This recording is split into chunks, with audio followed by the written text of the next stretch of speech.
Yeah, we start. Yep. It's with great pleasure and deep sense of honor that we welcome Professors Hisatsugu,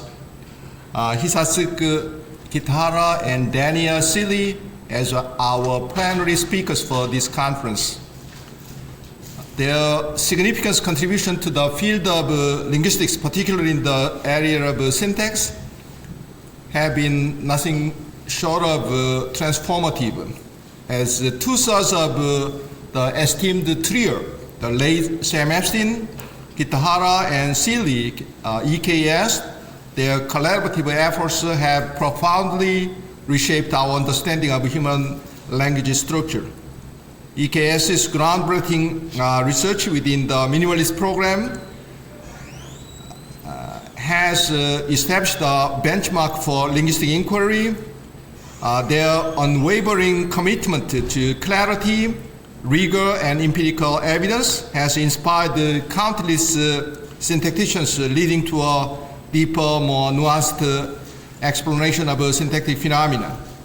Today, we are privileged to hear directly from two of these influential scholars, Professors Kitahara and Seeley, are ready to offer fresh perspective and valuable insights into Chomsky's 2023 Minimal Creed Framework. Their presentation promises to be both intellectually stimulating and deeply impactful. Please join me in extending our heartfelt thanks to Professors Kitahara and Seeley for graciously accepting our invitation.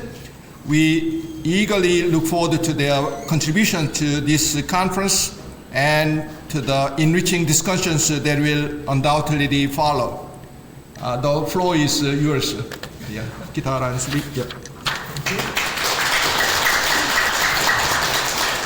Okay, we're ready to go? Yeah. Okay. All right. Well, thank you very much for that introduction. Much appreciated. And thank you, President Park, for your support. And we really look forward to the discussion. Our goals in this talk are to present key features of the Miracle Creed system, reveal potential problems for that system, and then present and explore possible solutions that we believe are entirely consistent with the Miracle Creed framework. We present a number of fairly simple postulates, investigating their conceptual and empirical consequences. Overall, we attempt to simplify the Miracle Creed system in a number of ways while maintaining its empirical and conceptual consequences. So let's begin first with just a little bit of background to set the stage. From the biolinguistic point of view, universal grammar is a primary concern, and UG must satisfy at least three conflicting conditions. Is everything good? Yeah. Fine. Okay, good, okay. Three conflicting conditions. The first is learnability. UG must be rich enough to overcome the problem of poverty of the stimulus. And as we know, in the early days of generative grammar, this seemed to require that the innate endowment be rich in available mechanisms, initially including multiple and rather complex subcomponents for structure building, the phrase structure component, and structure manipulation, the transformational component.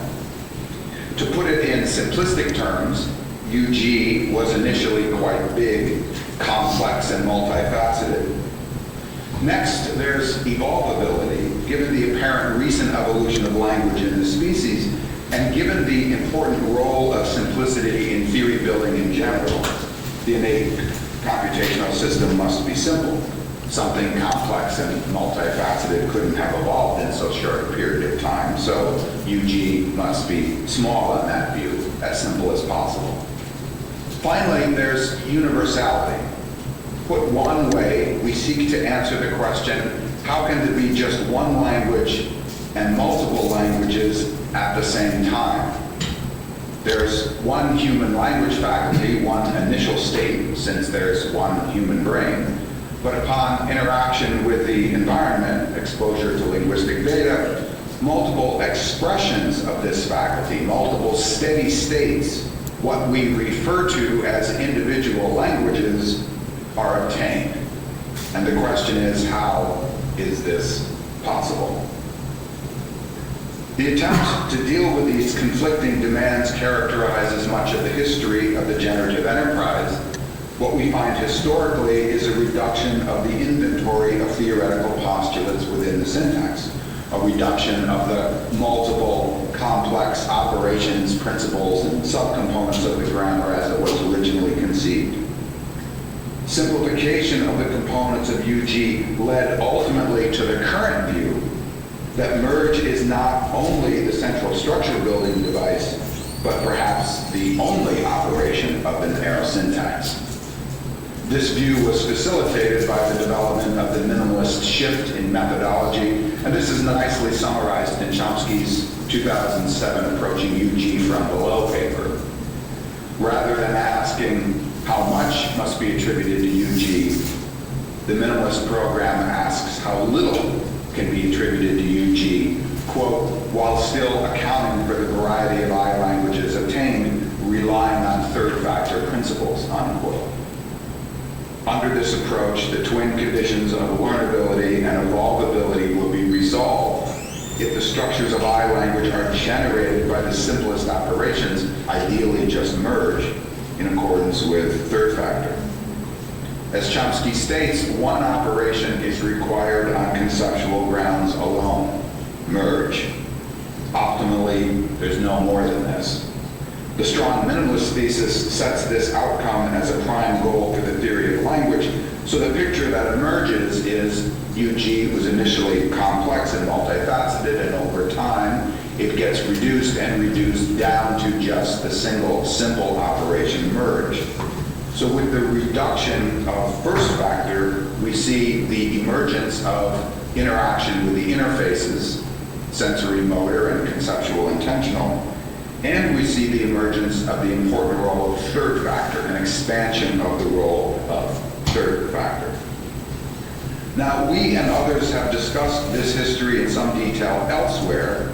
Here, we just want to point out that the transition to merge in Chomsky's bare phrase structure represented a really crucial step in the simplification of UG.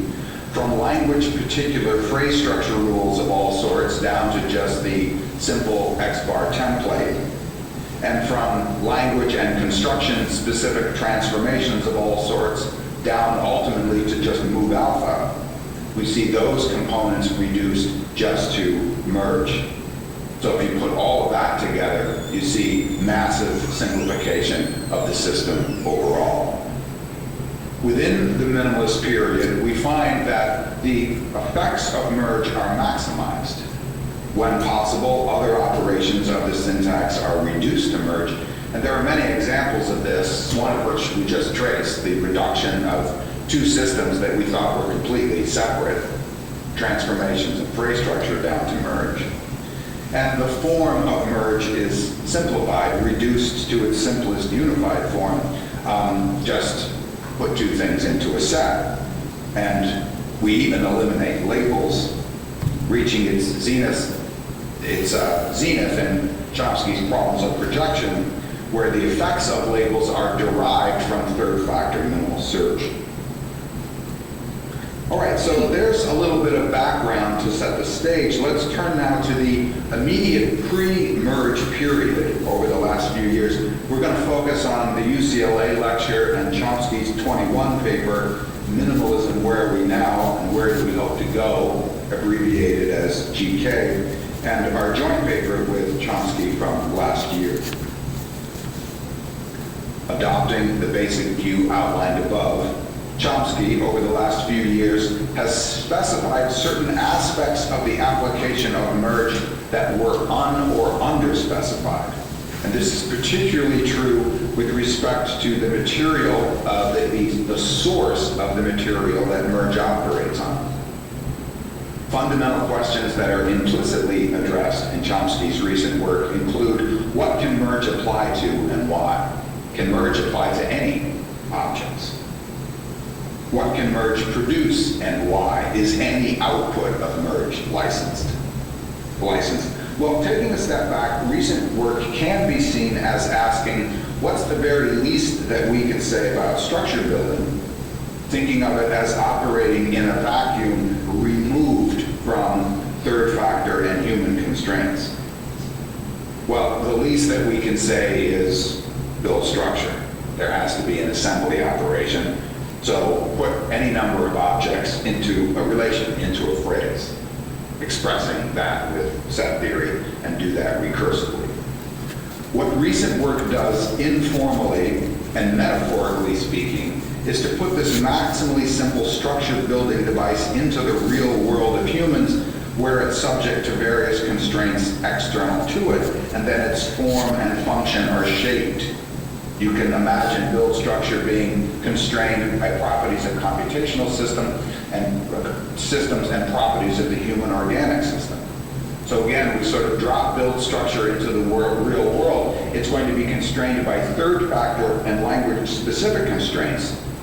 And the output of that is going to be what we refer to as merge. So merge is a constrained form, third factor compliant build structure. Chomsky's recent work can be seen then as asking, what are these constraints, and just how is build structure shaped into merge? We don't want to build into the definition of merge and stipulate it. Rather, we want its form to follow as much as possible from these independent principles. Well, for one thing, it's binary. 2 is necessary for a relation, so by parsimony 2 is sufficient. Next, we can ask, what does merge apply to? Well, to determine this, we need a means of keeping track of resources, and this is done through the workspace. The workspace is formally recognized as where syntactic computation happens. So we have a lexicon. We can draw material from the lexicon and add it to the workspace, which is just a set. The computational system can operate on those elements, building larger structures. It can apply recursively, and then we can shunt to the interfaces. Merge is then reformulated as an operation that applies to the workspace and yields a new workspace as output. Manipulates it in various ways. And this gives us an input and an output of resources. We can contrast what was in the workspace going into the operation and what's in it coming out of the operation. So the workspace gives a finite set of available computational resources, this means of tracking the changes that have happened, and this has interesting consequences, as we'll see. Note first that the workspace allows a formulation of the search domain for merge. Now, we asked above, are any 2 objects, P and Q, in the workspace available to merge? Well, the objects P and Q must be located, and they're located in conformity with third factor minimal search. They can't help but operate in conformity with that. So the first object, P, is any member of the workspace. That's what's found with least effort. I just look in and take the first thing that I see. So P is any member of the workspace. Q has 2 options. One is I look inside P. So I select a member of the workspace and look inside it to find a relevant term. The second step is return to the workspace, So I can pick a member of the workspace and then any other member of the workspace. And that gives us internal merge and external merge, respectively.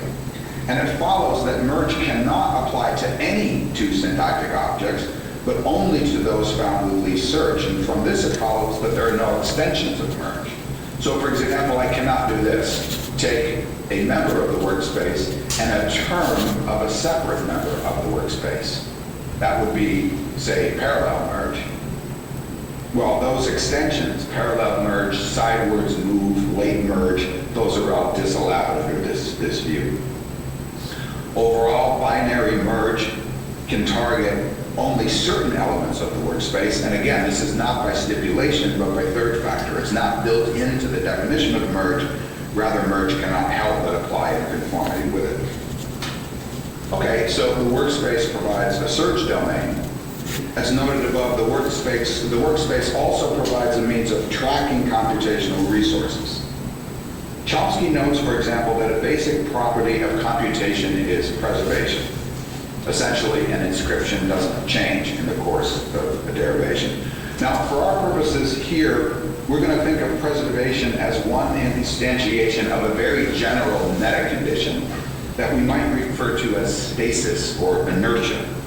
The workspace doesn't just change gratuitously, which is to say that given an application of merge, the input and the output workspaces are going to be the same except for the addition of the object, the set PQ, that merge constructs. So for instance, it follows from preservation that the non-targets of merge will remain in the workspace. So if I target P and Q, here's a non-targeted merge in yellow that has to stay intact by preservation. That's carried over. What about P and Q themselves? The targets of workspace are the targets of merge? Well, by preservation, P and Q can't just delete, and they can't be internally altered. This also has important consequences. So suppose we have this object in the workspace. I'm going to select P, a member of the workspace, and now take a term of that member, Q. There's P, there's Q. P and Q have to stay intact by preservation. So when I put those two things together, they have to stay intact. The output is going to be this. Again, there's P, there's Q in the input. There's P and there's Q in the output. They have to be intact. So what we get ultimately from this are structurally identical inscriptions will always arise with an application of internal merge. And in fact, what we get is a deriving of the no tampering condition. So again, relative to any mapping from the workspace to workspace prime, there's a certain stasis for the resources within the workspace. The inscriptions don't change. Merge creates the set PQ within the workspace, but everything else stays the same, including P and Q themselves, as we would have expected given preservation. Okay, fine. The targets P and Q of merge can't change internally and in an application of merge. But what about their status as members of the workspace? So consider an application of external merge. There's P, there's Q, and I put them together into a new set. Shouldn't P and Q remain as members of the workspace, since then the input and the output is the same except for P and Q, the set PQ? Well, as Chomsky notes, this is in fact what we get with other formal systems, like formal proof theory. But it's problematic for language. For one thing, if everything that was a member of the workspace stays as a member of the workspace, we would not have a single object at the end of a derivation to be interpreted. Basically, we'd have a set of separate repetitions, and it isn't clear that that could be interpreted. And in recent work, Chomsky appeals to another property, a property of the human brain, to minimize the output of merge, building on ideas of Sandow Vaughan. Vaughan states, the computational brain is the weak link in the chain from external stimulus to thought. And Chomsky appeals to this idea as follows. There's a general principle, restrict resources, holding of and encoded in the human brain, and one instantiation of restrict resources holding of language is minimal yield. Merge yields the fewest possible new terms that are accessible to further operations. That ultimately limits further search. Merge PQ necessarily constructs one accessible term, the set PQ itself. By minimal yield, it should produce no more than that. So from this it follows that the targets of merge P and Q can't remain as members of the workspace. If they did, minimal yield would be violated. So I select P and Q, I put them into the output set. If P and Q remained as members of the workspace, we would have a violation of minimal yield. We would have an excess of new accessible terms. Okay, but note that P and Q themselves are not lost in this mapping. We don't violate preservation. So there's P and there's Q in the input. They're terms of the workspace. And they haven't disappeared, and they haven't changed. They're still terms of the output workspace. So preservation is happening. All right, so what we've done up to this point is put a little bit of background in place. We've traced key ideas in the immediate pre-Miracle Creed period. At this point, then, we're in a position to talk about the Miracle Creed framework, and we're going to focus on the 23 paper called the Miracle Creed, and then we're also going to draw from the lecture series, the Keio EMU lecture series from last year. And we'll see that a central innovation here is that a language-specific property, namely theta theory, is going to play an important role. All right, for the Miracle Creed, I-language is a thought-generating system which adheres as closely as possible to the strong minimalist thesis. In other words, it adheres to the idea that the computational structure of language is the optimal solution to the empirical conditions that it must satisfy, conditions of acquisition and evolvability. As traced above, simplest merge, the core of UG, arguably meets the condition of evolvability as discussed in Berwick and Chomsky. As for the condition of acquisition, the ideal is that merge interacting with the interfaces and subject to third factor and language-specific conditions is sufficient for acquisition. Next, Miracle Creed states that if I-language is basically a thought-generating system, it optimally observes principle T. All relations and structure building operations are thought-related with semantic properties interpreted as CI. And for reasons that we can take up in the question and answer period, if you wish, this can be reduced to just merge as thought-related. The optimal system generates all and only CI interpretable objects. Now, exactly what counts as thought-related is not fully specified in the Miracle Creed, but two categories of thought are of prime importance for that framework. One is propositional, theta structure. The second is clausal, including force, scope, information related. And this represents the duality of semantics.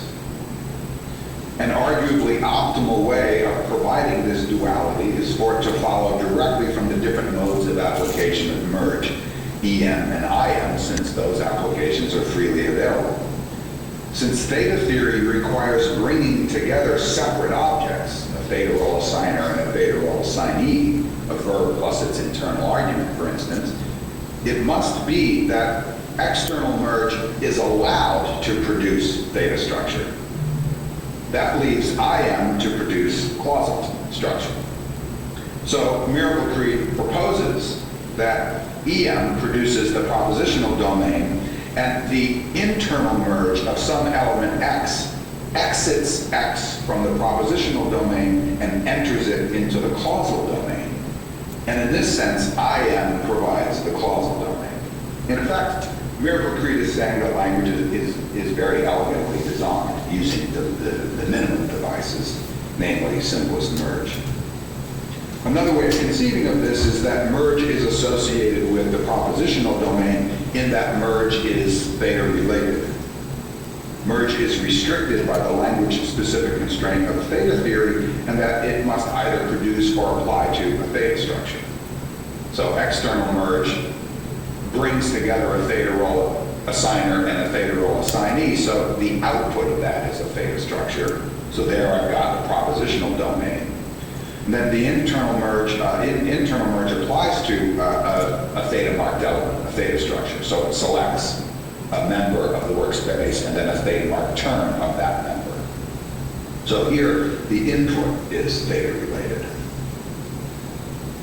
The propositional and clausal domains are separate. They're segregated, to use the Miracle Creed terminology, with only one point of contact, the point where some element leaves the propositional domain via internal merge. The two domains are separate in the sense that the properties and operations of one do not hold of the other. As Chomsky states in the Keio EMU lecture series, quote, internal merge shifts from the propositional to the clausal domain. Strict adherence to principle T entails that the raised element is immune to properties of the propositional domain, specifically theta marking. So it must be, therefore, immune to merge, which is restricted to the theta domain, unquote. So an element X in the clausal domain is immune to properties of the propositional domain. The operation merge is restricted to the propositional domain and hence cannot apply in the clausal domain. Thus, merge can take a verb and its internal argument. It can take those two things and put them together. Now the internal argument is theta marked, so it's in the propositional domain. That's a theta marked element, so merge can apply to it and shift it, IM it to the object shifted position. But once it's there, the mover is inaccessible because it has left the propositional domain and entered the clausal domain. It is, in effect, frozen in place. Okay, so intuitively speaking, you can think of it maybe this way. Consider a WH movement case. There's the WH phrase. It's in a theta marked position. Now suppose I IM it to the object shift position. So there's the propositional domain. I IM it. You can think of that internally merged element as being sort of on this separate plane. It's in the clausal domain now, not the propositional domain. So the miracle creed begins by restricting merge to the language via through the language-specific property of theta structure, and this immediately raises a host of interesting questions, including how does the WH word ever get scoped and ever get pronounced up in a higher phase? So to refer to this graphic here, the WH word, suppose it moves up to the object shifted position, how does that WH word, if it's now frozen, it's not subject to merge anymore, how does it ever get up to the higher position? And more generally, the question is, what are the properties of the clausal domain? And what mechanisms are operative in this domain? Well, before we address this question, there are a few additional points regarding the miracle creed system to put in place, and we'll then be in the best position to explore some of the consequences of this new conception of how merge operates. The first point has to do with the construct phase. A standard view is that the verbal phase is the little v star p plus the external argument. The external argument is at the edge of that phase. However, for the miracle creed system, the assumption is that the verbal phase is little v star p with its internal arguments, even if the internal argument has raised up to the spec of the v star position. That still counts as an internal argument, so that's going to be the phase, the v star plus its internal arguments. And then the external argument actually begins a new phase. It's outside of that verbal phase. The miracle creed doesn't specify the CP phase, but we're going to return to that below. All right, I note finally and importantly that the miracle creed system simplifies the copy relation.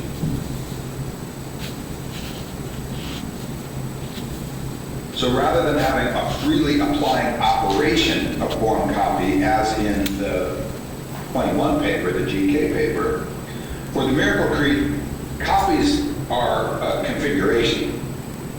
Structurally identical elements X and Y in the same minimal phase, where X C commands Y, are copies. Everything else is a repetition, period. So that relation, that configuration, just is the copy relation. So internal merge within a minimal phase will always produce copies. With these further components of the miracle creed framework in place, let's return to the questions raised above. If merge is restricted to the propositional domain, how are clausal domain properties realized? Well, to start, note that it follows from the Miracle Creed system that there's no traditional successive cyclic movement. To see this, consider an instance of WH movement from object position, like who did John see? Let's go through the derivation. The WH word is EM'd into that theta position. It's accessible to merge, and so we can raise up to the object shift position. You can IM it up there. Let's introduce the V star P, the V star, the phase. At this point, who2 is inaccessible to merge. It has entered, as soon as it raises up to that object shifted position, it's inaccessible to merge because it's not theta marked. However, who1 is theta marked. It is still in the propositional domain, so it's subject to merge. So I can IM who1 up into the specifier of V star P position. At this point, who3 not theta marked, so it's inaccessible to merge, and who1, 2, and 3 will all be copies because they're in the copy configuration. This closes the phase, and now everything in there by the phase impenetrability condition is inaccessible to merge. Now let's continue with the derivation, building up to the higher C and leaving out the irrelevant details. We're going to build all the way up to C. Well, now at this point, there's no copy of who that's accessible to merge. They're all inside the lower VP, and they're inaccessible there. So the question is, how do we pronounce who and scope it in this spec of C? Well, given the strict form of the strong minimalist thesis reviewed earlier, if merge is unavailable in the clausal domain, then all that remains in that clausal domain are relations and features of lexical items. And it's exactly these that the Miracle Creed appeals to. In Miracle Creed, Chomsky suggests a new analysis which does not appeal to successive cyclic movement. It doesn't appeal to merge to do that. As Chomsky states most clearly in the Keio EMU lectures, quote, interpretation of the spec phase in the successive movement approach is reinterpreted here in terms of access to the closest phase in the derivation, unquote. So the idea is that a phase head can access certain terms of its sister. Its sister is in that C command domain, a term of its sister. The phase head accesses that term for instructions for interpretation. This includes pronunciation and scope. These are clausal properties. This is not the propositional domain of theta structures, which require structure building, the structure building device merge. Rather, it's the clausal domain, which essentially involves the sharing of information between the features of lexical items computed on already established relations, one of the simplest relations that are allowed, C command, between lexical items. Access is through essentially rote. It's using one of the simple relations that the grammar can appeal to.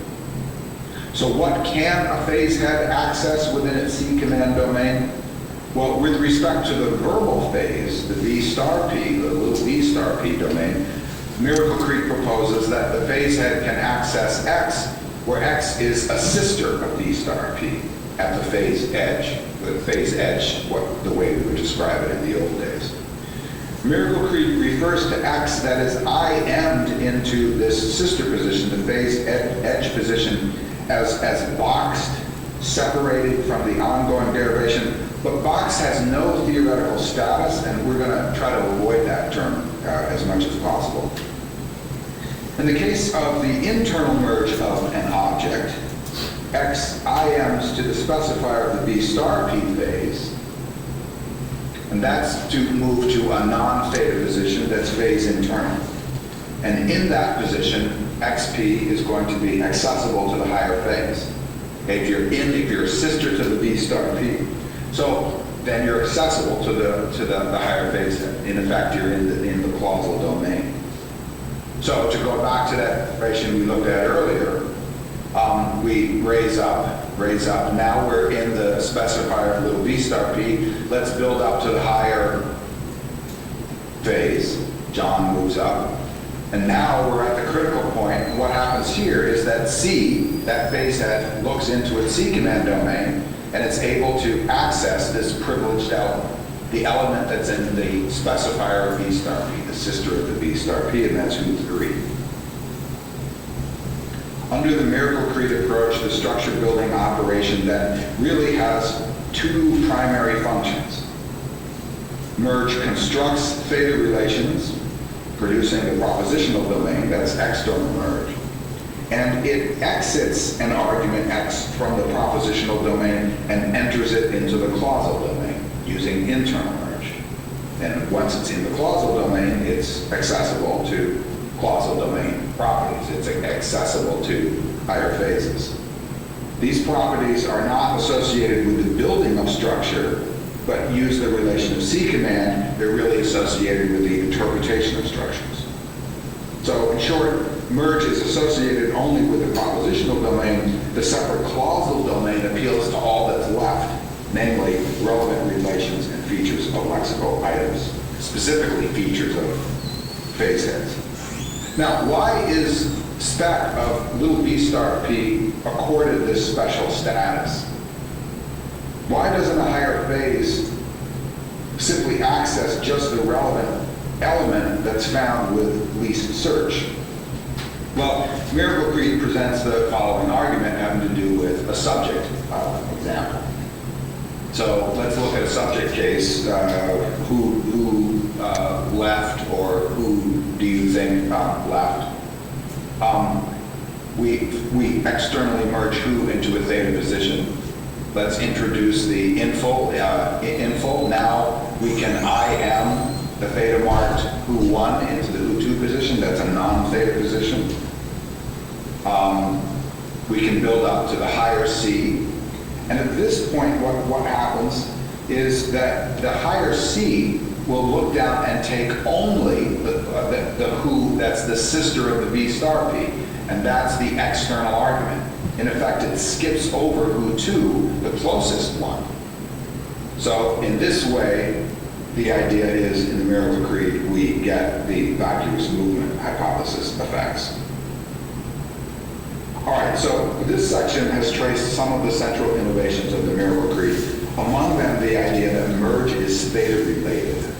Merge has to create or apply to the theta structure. And then there's the consequent reinterpretation of successive cyclic movement that was outlined. Let's turn now to a number of questions and potential problems with the Miracle Creed system, and then we'll move to potential solutions to these problems. But overall, to give a global summary, what we've done up to this point is put some general background in place. We've looked at some key concepts of the immediate pre-Miracle Creed system, key ones that are carried over. We've now explored some central ideas of the Miracle Creed framework.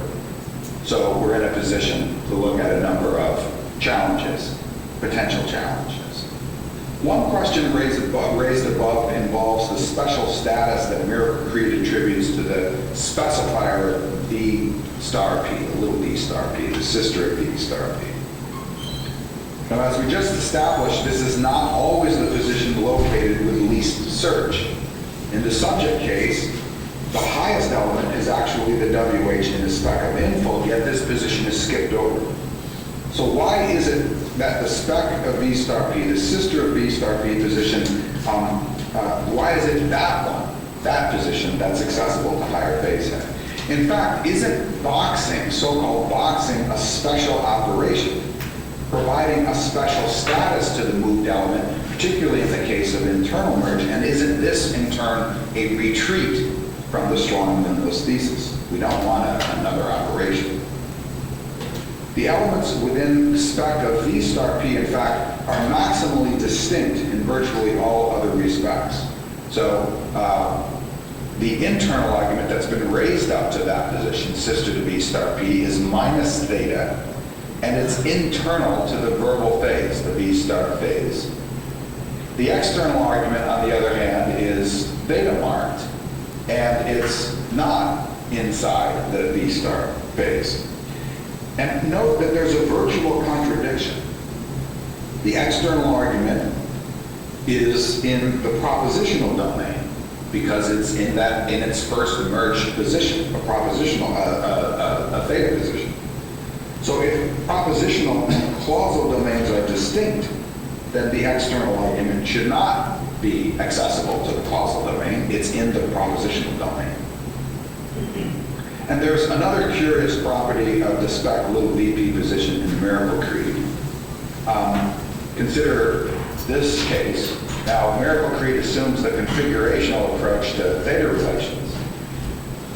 So the basic idea is if an argument is in position P, then it's in a theta structure, period.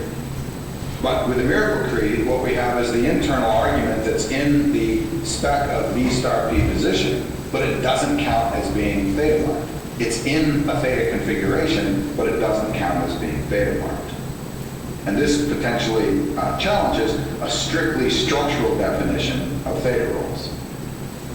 Note too that there is an empirical problem. So consider the numerical creed derivation for WH movement in, say, passive. Now, in this case, there is no V star P. There is no V star. And if there's no V star, then there's no sister V star. There's no phase edge. And if there's no phase edge, there's no special position. And so the question is, when C looks down to try to find an element in the clausal domain to get instructions for clausal domain properties, what is it going to look for? There's nothing there. There is not a edge of the V star P. And this same issue holds for the obligatory control analysis in numerical creed and for unaccusatives. Okay, that only the spec of V star is accessible to higher phase heads would thus seem to be over-restricted. And note finally that there remains a question of how functional elements and adjuncts are merged into the structure. And this is a point that was raised by a number of people at the Keio EMU lecture. Merging of info plus a little V star P, for example, is not theta related. So that doesn't produce a theta structure, and it's not applying to a theta structure. So in a strict sense, it should be disallowed. All right, so in the next section, what we'd like to do is consider possible answers to these challenges, and Hisa will take it from here. Okay. So in this section 6, we suggest a possible solution to the challenges confronting the numerical creed analysis. One that is, as far as we can tell, allowed by the numerical creed framework, but not explored. Okay, so we start with a proposal for simpler and unified analysis of the two phases, V star P and CP. Our core proposal is really nothing more than the ideal, appeal to the minimum of operations and relations. If merge is restricted to the propositional domain and is restricted to theta structures, then what's left for the clausal domain? Lexical items and the simple relations. Thus, rather than targeting a specific stipulated position spec of V star P for clausal instructions, simply target element X found under least search through C-command, that is minimal search. To see this, there is one further point to make. We adopt a strict version, in fact the simplest version of the numerical creed characterization of phase.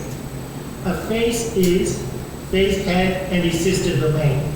Thus the phases are V star, VP, and C, and IP.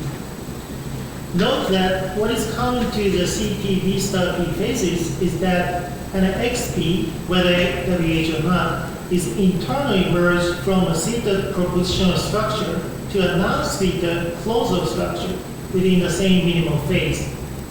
If so, it is not clear what blocks a higher phase head from accessing WH in the non-theta clausal domain. Suppose such access is possible, then further application of IM moving WH appears to be superfluous, and ideally it should be eliminated. It is important to note that an element X that is internally merged is no longer in the propositional domain. If there are only two domains, propositional and closal, then if X is not in the propositional domain, it must be in the closal domain. And if it is in the closal domain, then it is naturally not accessible for closal properties. So a face head can access X. If face head is searching for closal properties, X is in the closal domain and X bears relevant features. In both phases, B star P and CP, internal argument IA, external argument EA are EM into theta position. Then the merged accessible IA EA IM to spec B spec info respectively. Phase head is then introduced and the phase closes. In fact, it follows from what we've said that there is no IM to the phase edge. Consider the two phases. B star, IA sub 2, large B, IA sub 1. C, EA sub 2, info, and EA sub 1.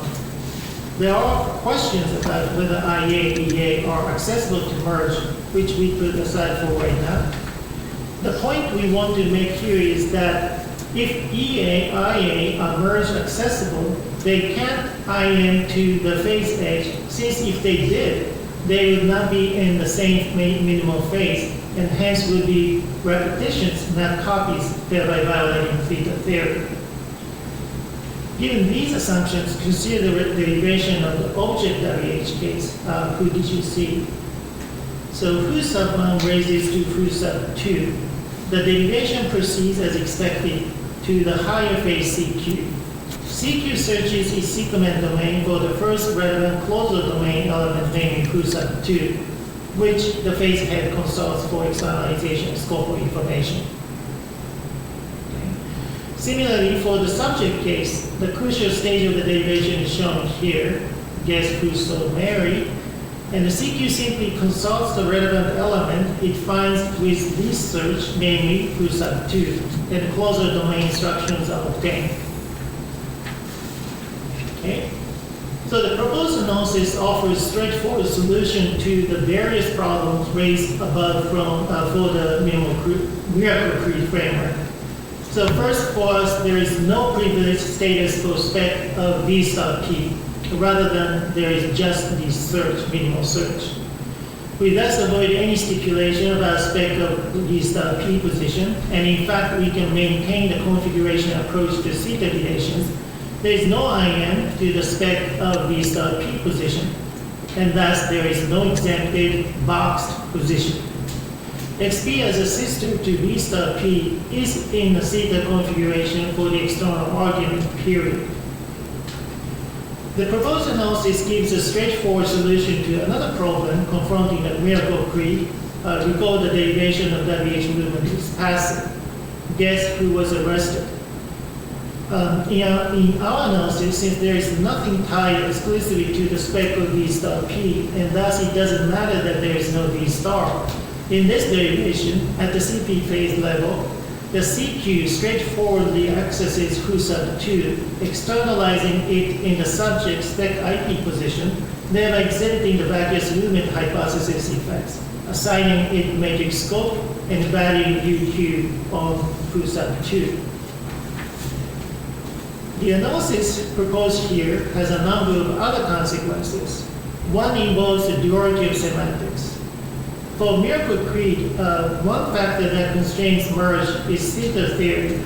EM produces the propositional domain, theta relations, while IM enters an element into the closure domain, and in this way the duality of semantics is said to arise. But in fact, isn't this duality of semantics in effect stipulated? It doesn't follow from principle T, merge is theta related, that EM is for theta and IM is for non-theta. Recall that EM and IM are both just instances of the same single operation merge, but isn't MC distinguishing EM and IM in an illicit way, in that there has to be explicit reference to external and internal merge? And it is false that merge itself always produces a theta structure. EM does, but not IM. Know that it always applies to a theta structure. IM does, but not EM. And the second question raised earlier is how do we merge in non-arguments? Traditionally, merge output structures like info d star p, and here, neither the input nor output of merge is theta related, likewise on the standard used for adjuncts. We would like to suggest an approach that answers both of these questions. First, merge must be able to select members of the workspace, otherwise nothing can be built. So it must be that workspace members are accessible to merge. Next, we assume that theta marked terms are accessible to merge, and it is in this way that merge is theta related. Thus, X is accessible to merge if and only if X is a member of the workspace or X is theta marked. Finally, we assume a strong form of minimal yield, an instance of resource restrictions, third factor principle. Merge never increases accessibility. Merge reduces accessibility whenever possible. From these assumptions, we derive the desirable effects of the duality of semantics, namely EM for theta and IM for non-theta. So consider first EM, starting with a simple workspace containing A and B. Here, A and B are accessible to merge simply by virtue of being members of the workspace. Merge can select any two members of the workspace, and the number of accessible elements in workspace is 2, namely A and B. Suppose we merge A and B, the output must be workspace prime, the set containing A and B. The merge accessibility count of the output workspace will depend on whether A and B are theta marked. Suppose neither is theta marked, then workspace prime contains just one accessible term, namely the set AB, and this is consistent with minimal yield. It follows that merge can introduce non-theta marked material such as function categories. Thus, for example, we can EM, info, and B star P. As long as info and B star P are members of the input workspace, they are accessible to merge. But once they are merged, they are no longer accessible, since they are no longer members of the workspace and neither are they theta marked. In fact, then functional categories can be externally merged, but not internally merged. Once they are in a structure, they are no longer merge accessible. Elements A and B in the displayed workspace prime will be accessible to merge only if theta marked. Suppose either A or B, but not both, is theta marked. Then the number of accessible terms of workspace prime is 2, with no violation of minimal yield. This represents the case of merge putting together a theta assigner and a theta assignee, like B and object or external argument and B star P. The object and external argument would still be accessible by virtue of being theta marked, and hence a potential target for merge that is internal merge. Note as an aside that plus theta is not possible because you need assigner and assignee, and it violates minimal yield too. We see then that merge can put an argument into a theta marked position, and merge can introduce non-arguments into a structure, thus info C, B star, etc. Consider next workspace containing the set A and B, where A is not theta marked and B is theta marked. The number of accessible terms in workspace is 2 by virtue of being theta marked, and the set AB by virtue of being a member of the workspace. Suppose we apply merge B and the set AB, producing workspace prime containing the set B sub 2 and the set A and B sub 1. If B sub 2 is not theta marked, then the number of accessible terms in workspace prime is 2, B sub 1, and the set containing B sub 2 and the set A and B sub 1. And minimal yield is not violated. That there is merge from a theta to non-theta position is possible. But suppose B2 in workspace prime is theta marked. Then the number of accessible terms in workspace prime is 3 in violation of minimal yield. Note B sub 2 and B sub 1 are structurally identical inscription in C command configuration, but there is no phase of which they are terms. Under these assumptions, it just follows that merge cannot move X from a theta position to another theta position, so the theta criteria is essentially reduced. We don't need any explicit reference to EM or IM. In fact, we don't need explicit reference to duality. Its desirable effects simply fall out. Recall our two questions. The first was, how merge in non-arguments? Well, as long as X is a member of the workspace, X is accessible to merge, so function categories can be merged. Once a function category, like info, is merged in, it's inaccessible to merge. Thus, there is no head movement. Our other question was, isn't duality stipulated in Miracle Creed? We don't need any explicit reference to EM or IM. In fact, we don't need explicit reference to duality.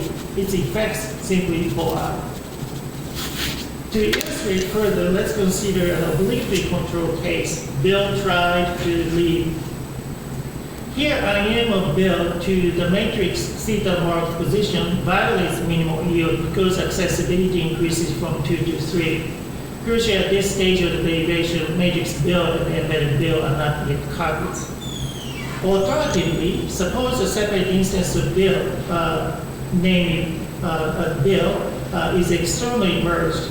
Then matrix Bill and embedded Bill are not yet copies within the same minimal phase. But there is no violation of minimal yield because this is done by EM, not by IM, as we discussed above. So the desirable effects of duality, EM of theta, IM for non-theta, naturally follow from these three assumptions. Workspace members accessible, theta marked terms accessible, never increase accessibility, decrease when possible. The proposed analysis also explained the desirable effects of PIC, phase impenetrability condition, namely, accessing binding into a phase is licensed, but phase crossing movement is not. Suppose the system has completed the following phase, workspace containing the phase head and the set A sub 2 and the set A sub 1 and B, where A sub 2 is in theta, non-theta position, and A sub 1 is in theta position. Then it automatically follows 1. A sub 2 is not accessible to merge because A sub 2 is not theta marked. A sub 1 is not accessible to merge because although A sub 1 is theta marked, upon the completion of phase, A sub 2 and A sub 1 are taken to be copies. Hence, minimal search finds A sub 2 but not A sub 1. Thus, upon the completion of phase, there are no merge accessible terms in the phase containing phase head and A sub 2 and the set A sub 1 and B. So effects of PIC are derived. Note that structurally identical inscriptions in the C command configuration are repetitions in the process of phase building. Hence, like all distinct inscriptions, they are all visible under minimal search. A remaining question has to do with our notion of merge accessibility repeated here. So X is accessible to merge if and only if X is a member of the workspace or X is theta marked. The first clause A is necessary. Merge must be able to apply to members of the workspace. Miracle Creed proposes that merge can apply to members of the workspace only if the application results in a theta structure. But this seems too restrictive as it's unclear how to incorporate functional elements. However, the benefits is that Miracle Creed proposal allows merge to be theta related, producing or applying to a theta structure. Our proposal weakens the relation to theta structure. For us, merge can apply to members of the workspace even if the output is not theta structure. Thus, for us, merge is not theta related, and this leaves clause B as a potential problem. But from a different perspective, we'd like to suggest that clause B may be a case of the enabling function of the current system. Let us explain. In Miracle Creed, in order to apply merge, the system must locate objects first, and this is done by search. It locates a workspace member and terminates its search. So if the system executes such search twice, then it yields EM. And given this much, there is EM but not IM, no IM. In order to execute IM, we need the so-called theta-sensitive search. What makes this second mode of search available? We would like to suggest that under the configuration of theta theory, EM puts an object in a theta marked position, and the presence of such theta marked terms enables theta-sensitive search. That is, merge and theta theory make two different modes of search available for the human language. Accessing workspace, search locates a workspace member, and locating a workspace member, theta-sensitive search finds its theta marked term. From this perspective, theta theory in effect enables a system to do something more, namely IM. So without theta theory, presumably, only workspace members are available for merge. But with theta theory, not only workspace members, but also their theta marked terms are available for merge. If this analysis is tenable, then we can take clause B to be a case of the enabling function of the current system. Okay, I'll pass the microphone to you, Daniel. Okay, thanks. So just to summarize overall, in this talk we presented an overview of key historical ideas leading up to and the central proposals of Chomsky's Miracle Creed framework. We've seen that build structure is the central operation of the narrow syntax, perhaps the only operation of the syntax. That build structure is shaped by various external principles, including third factor, like, for instance, minimal search and preservation, giving what we refer to as merge, binary merge. The Miracle Creed further develops these ideas, introducing a key language-specific constraint, that of theta theory.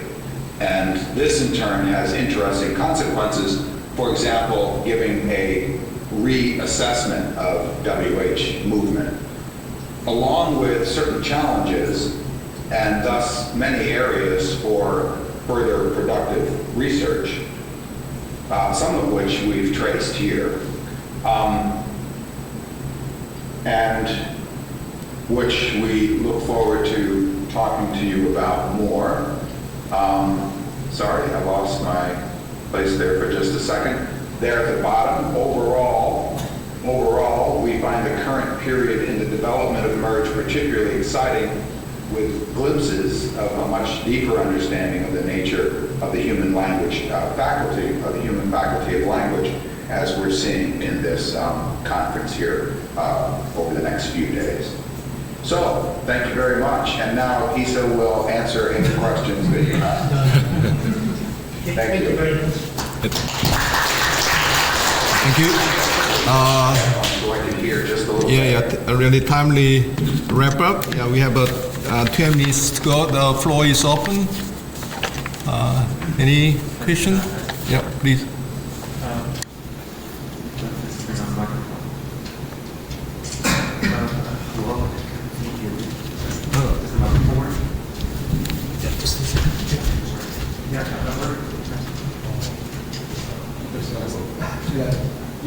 Okay, thank you.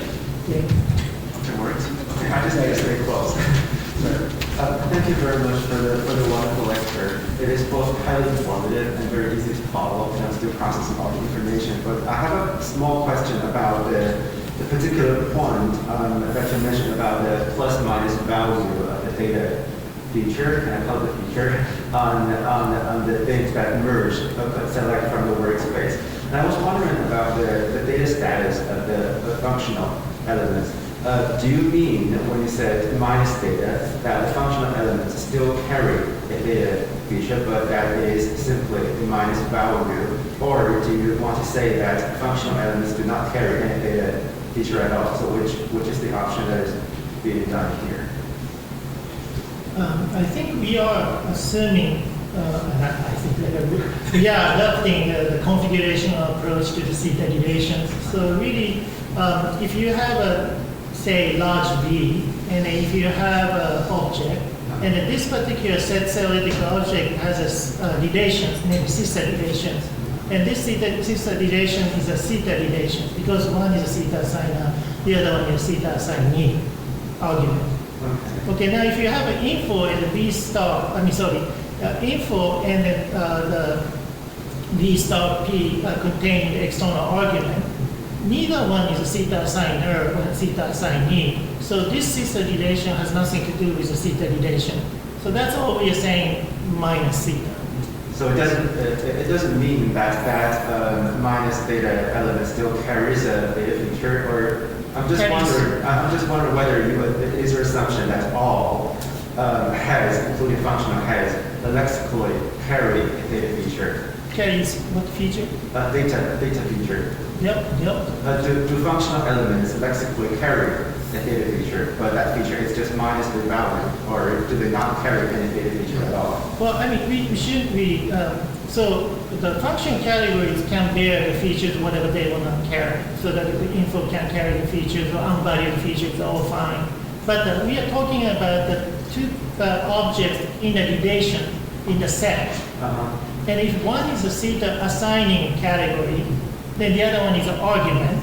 Then we take those two objects in the inner relation, we call theta relation. So there is not a feature there. There's no feature assignment or feature marking. It's just you merge create the structures. Two objects is the inner relations, and the interpretation just read off the structures. If one is assigned and one is assignee, then we call that as a theta marking position. So you're using the term theta to name that configuration. You're not using it as a that's name. what we call the configuration approach to theta relations. All right, thanks a lot for the clarification. Any other question? Yeah, let me have one question. I'm sorry.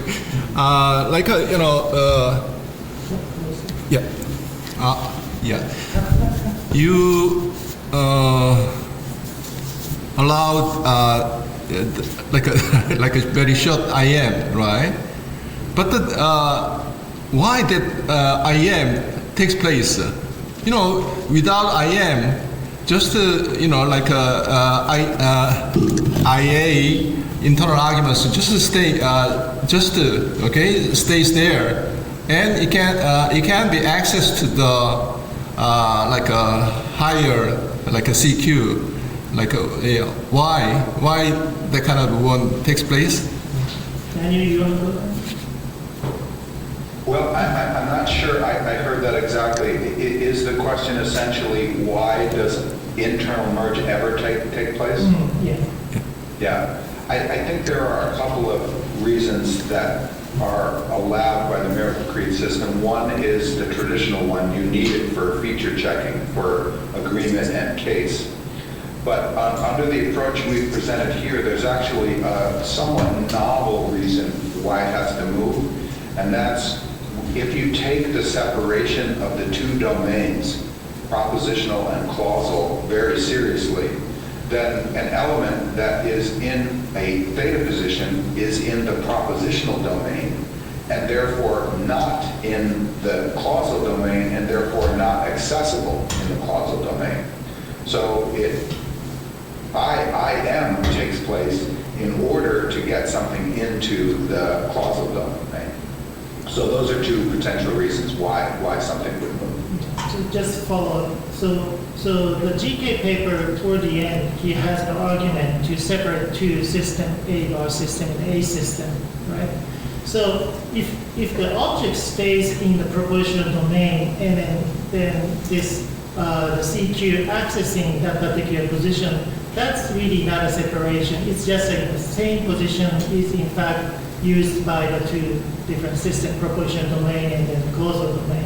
But if you move this particular object into a little bit higher position, then you can separate, like a theta position is down below, the higher position is later used by the CQ. So that's the way that if the system is designed, then those two systems can be separated. But for us, like we are actually saying shifted position is still part of the face, lower face. And in the process of face building, this shifted part is part of the proportional domain. Once the face is completed, then the CQ can access to the top part of the shifted position. So that is still kind of the phase edge, still accessible. I mean, not phase edge, but edge of the completed proportional domain, which is not the theta position, in that sense available for the accessible higher the face head. So if you have a little shift, then you can separate two domains, and then you can talk about in this particular face building process, you're doing a proportional calculation. But once proportional calculation is done, then you're ready to go to the second stage, namely the causal interpretation. Just a quick follow question. Normally, the beginning of miracle, like a GK or miracle creed frameworks, the duality of the semantics, that is like a little VP and CP, and CP is actually that is more like a closer system. But even within the proportional system, actually that proportional domain is dichotomized into two domains. One is real proportional domain, and just above proportional domain. Within the little VP domain, actually there is also closer domain. That is the direction you are taking. You are trying to go. Yeah, so object shift, Chelsea actually discussed like object shift and the subject shift has some common properties, like a shifted argument has an additional interpretation. And then that particular position, if we are, our analysis is actually suggesting that it can be used by a higher the face head. So that each face cycle is consist of the theta position, and then shifted non-theta position, and then face head. That's all. Okay. And then if you move on to the second, the CP cycle, then you add info, and then you add the external argument, the theta position, and the info, and then you shift in a non-theta position, and then C comes in. So it's exactly that you are doing the same thing. One theta position, this simple case, one theta position, and then shift it, and then close the phase, and then you access the closure for the closure interpretation. Okay, thank you. Yep. Any other questions? Yep. Yep. Thank you. So I have a quick question. So even though Chomsky did not say anything about adjunct, but I have some questions about like the WH adjunct movement. So if we assume that there is some kind of adjunct, WH adjunct with generated linearity or like the CP edges, for example, like Y. Not a few researchers have argued that Y is generated with quite high, like CP edges. So in your system, I'm not sure whether that kind of long distance Y movement is possible in your analysis. Daniel, you I'm sorry, I just wasn't able to hear that, sorry. The question was adjunct WH. First, at this point, if the WH, say, adjunct was base generated, and that is theta bar position for us, it's not argument position, right? So it's a causal domain property, so you can go access, and then you can externalize it. So why did you leave? Basically, you can generate Y down below, and then you can access to it, and then you can externalize it. But your question is there any place where WH adjunct actually moves? Then under the current assumption, no, because WH adjunct is not the theta position, and then theta position is only, so the theta sensitive search finds the theta marked position. And then if WHY is not there, then by definition, you can't find it. For merge. So merge selects, first you have to select the two items, and the merge kicks in. So workspace member, you can find it, and then theta sensitive term, you can find it. So if that is the case, then the Y can be introduced into the structure, but that's it. Y cannot undergo another merge. Yeah, Michael? What about for like a long distance? Like, why does John think that Mary was fired? Which is, you know, famously ambiguous. How do you get the two readings? Second, ambiguous part. Could you explain it? Why did John say that Mary was fired? So that's ambiguous. The higher close interpretation, the lower close. Yeah, so. I mean, but basically, so you can do the following way. So if the Y was actually introduced in the lowest clause, then that is a modification domain, like basically. Then you can sort of highest CQ can get access to it. Alternatively, you can introduce Y to the embedded CP clause. So I'm basically repeating the same, standard analysis. The generation of WHY can be lowest clause or highest, the middle clause or highest clause.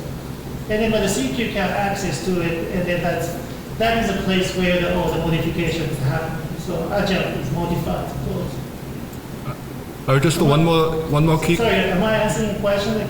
So basically the ambiguity is based on where WH is introduced by external merge, not from the matrix CQ. Matrix CQ just finds a particular category. But if the category was lowest position where the Y was generated, then you get that interpretation. If the middle position, you get that interpretation. The matrix position, then you get that interpretation. So the ambiguity can be accounted for that.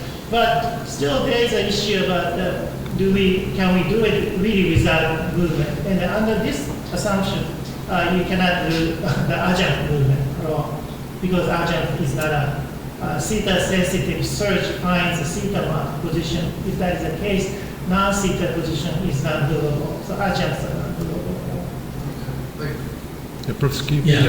I am wondering that you maintain the EM of noun phrases creates only theta positions.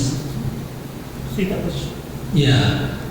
Then what about sentences in languages like Korean and Japanese? For example, 본매고가 단세가 주매가 미지가. One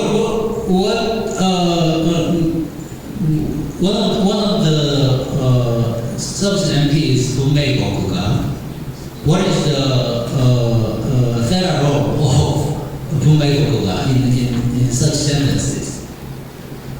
Yeah.